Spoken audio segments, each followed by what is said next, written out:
সুপ্রিয় বন্ধুরা, এই মাছের ভিডিও নিয়ে আগে যে ভিডিওটা তৈরি করেছিলাম এটা আসলে ওয়াটারমার্কের জন্য ডিলিট করতে বাধ্য হয়েছি। এখন আপনাদের কক্সবাজারের সামুদ্রিক মাছের যে ভিডিওটা করেছিলাম ওটার উপরে আমি একটু বর্ণনা দিতে চাই আপনাদেরকে। এখানে যারা মাছ ফ্রাই বা ফিশ ফ্রাই খেতে চান অবশ্যই দামাদামি করে কিনতে হবে। প্রধান কথা হচ্ছে এটা, এখানে অনেক এক্সপেন্সিভ দাম চায়, কিন্তু সবাই যারা দামাদামি করতে পারে তারা এখানে জিতে যায়। আমরা যেটা খেয়েছিলাম সেটা হচ্ছে কোরাল মাছ। দামাদামি করার পর 1300 অথবা 1400 চেয়েছিল, আমরা 600 টাকা দিয়ে দামাদামি করে ফ্রাই করে খেয়েছি। অসম্ভব ভালো লেগেছে।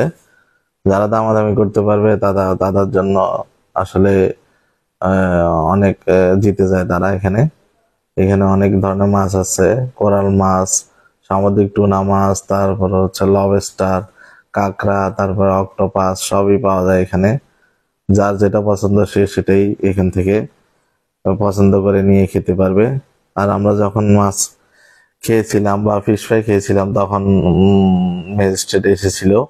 অনেক সময় পচা মাছ থাকে, পচা মাছও কাস্টমারদের কাছে বিক্রি করে দেয় তারা।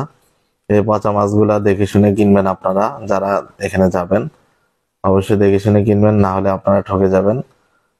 অবশ্যই যারা টাকা দিয়ে তো আপনি আর পচা মাছ খাবেন না, এই জন্য যারা যাবেন পচা মাছ দেখে শুনে কিনবেন অবশ্যই। আর বরফ যেহেতু থাকে অবশ্যই ফ্রেশ ভালো দেখে কিনবেন।